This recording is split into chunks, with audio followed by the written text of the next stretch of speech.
बिस्मिल्लाहिर्रहमानिर्रहीम। अस्सलाम वालेकुम प्यारी प्यारी मेरी छोटी सी यूट्यूब फैमिली, उम्मीद करती हूँ आप खैरियत से होंगे।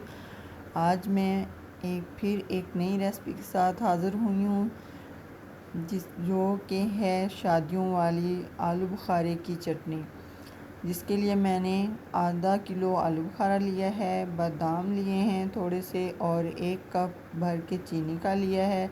आलू बुखारे को मैंने अच्छी तरह वॉश कर लिया है और अब हम जो बादाम हमने लिए हैं उसमें हम इस गर्म पानी इसके अंदर ऐड करके इसको डिप करके थोड़ी देर रख देंगे 10 से 15 मिनट तक, ताकि इसका छिलका उतारने में आसानी हो। और दूसरी तरफ हमने आलू बुखारे का जो पानी है वो तकरीबन 1 किलो लिया है, वो बॉयल होने तक हम इसको पकाएंगे। और ये देखें हमारा बॉयल आना शुरू हो गया है पानी को। अब हम इसमें तमाम आलू बुखारा ऐड कर देंगे और इसको 10 से 15 मिनट तक हम पकाएंगे। जब तक हमारा आलू बुखारा फूल के नरम ना हो जाए तब तक हमने इसको पकाना है। तो ये देखिए हमारा आलू बुखारा तकरीबन फूल गया है और नरम हो गया है। अब हम इसमें 1 कप भर के जो हमने रखा था वो चीनी का ऐड कर देंगे और फिर हम इसको मज़ीद पकाएंगे। जब तक चीनी अच्छे से मिक्स ना हो जाए तब तक हम इसको पकाएंगे। उसके बाद हम इसमें 1 चम्मच नमक का और 1 चम्मच ही हम लाल मिर्च का ऐड कर देंगे।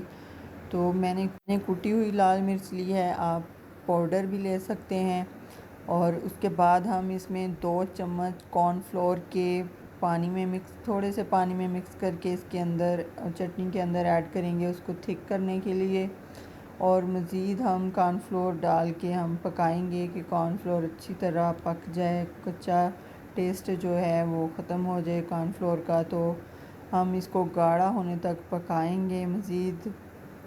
और उसके बाद हम इसमें बादाम ऐड कर देंगे और ज़बरदस्त सी हमारी मज़ेदार सी चटनी तैयार हो जाएगी। मेरी इस रेसिपी को ज़्यादा से ज़्यादा दोस्तों में शेयर कीजिएगा ताकि वो भी रमज़ान में चटनी बना सकें, इस रेसिपी को फॉलो करते हुए ज़बरदस्त सी चटनी बना सकें। ये हाजमा करती है और हम रमज़ान में समोसे पकोड़े जो भी खाएं सब हज़म करती है और बहुत सारी चीज़ों में यूज़ होती है। आप इसमें फ्रूट चाट में ऐड करके भी इसको इस्तेमाल कर सकते हैं। और मज़ेदार सी हमारी चटनी को ज़रूर एंजॉय कीजिएगा। उम्मीद करती हूँ मेरी ये रेसिपी आप लोगों को बहुत ज़्यादा पसंद आई होगी। लाइक और शेयर और सब्सक्राइब करना मत भूलिएगा। कमेंट बॉक्स में ज़रूर बताइएगा आज की ये मेरी रेसिपी कैसी लगी। अल्लाह हाफिज़।